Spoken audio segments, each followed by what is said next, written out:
আরজিকর কাণ্ডের বিচার চাই, দোষীদের শাস্তি চাই। আরো একটা মিছিল মনে হয় আসছে। যত মানুষ এখানে উপস্থিত হয়েছেন আমাদের সকলের উদ্দেশ্যটা এক, আর সেইটা হচ্ছে যে বিচার চাই, আরজিকর কাণ্ডের বিচার চাই, দোষীদের শাস্তি চাই। দোষীর যারা মদতদাতা, এই দোষকে এই অপরাধকে যারা দিনের পর দিন ধরে লালন পালন করেছে, এই আরজিকর সহ গোটা পশ্চিম বাংলার প্রতিটা ক্যাম্পাসের ভেতরে তাদেরও শাস্তি চাই। এই আওয়াজটা যাতে আমরা সকলে মিলে একসাথে বলতে পারি, সেইটা আমাদের সবাইকে নিশ্চিত করতে হবে।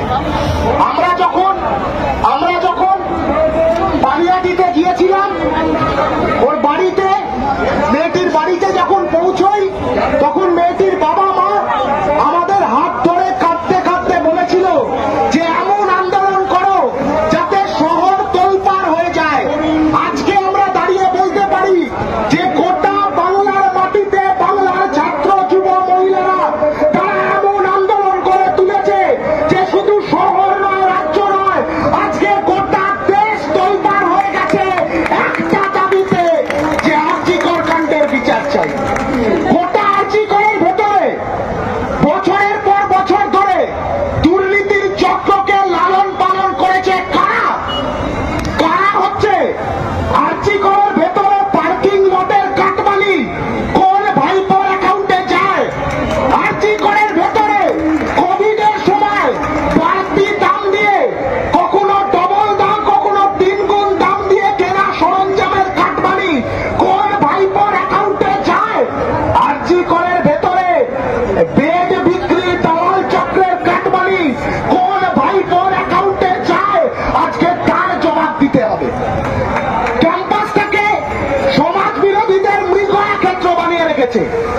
আজকে শুধু আরজিকরের প্রশ্নটা নয়, গোটা পশ্চিম বাংলার প্রতিটা ক্যাম্পাসে ক্যাম্পাসে ছাত্রীদের নিরাপত্তার প্রশ্নটা সামনে চলে এসছে। 7 তলা অব্দি উঠতে পারলো কি করে কেউ?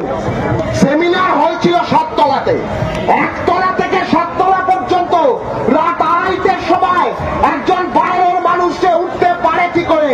তার মানে কেউ তাকে সাহায্য করেছে, তার মানে কেউ তার সঙ্গে ছিল, তার মানে এমন কোন প্রভাবশালী কেউ তার সঙ্গে ছিল যার 1 তলা থেকে 7 তলা এই গোটা বিল্ডিংটা জুড়ে যার নিজের হচ্ছে যে দখলদারি চলে। কারা ছিল? কাদের আড়াল করবার জন্য? রাতের অন্ধকারে মেয়েটির মৃতদেহকে ছিনতাই করে পুলিশ নিয়ে পালিয়ে গেল। আমরা বলছি, আমরা যারা সেই দিন ওই সবাই সকটের সামনে দাঁড়িয়ে পড়েছিলাম, যে বাবা মায়ের সঙ্গে 2 মিনিট কথা না বলে ওই মৃতদেহটা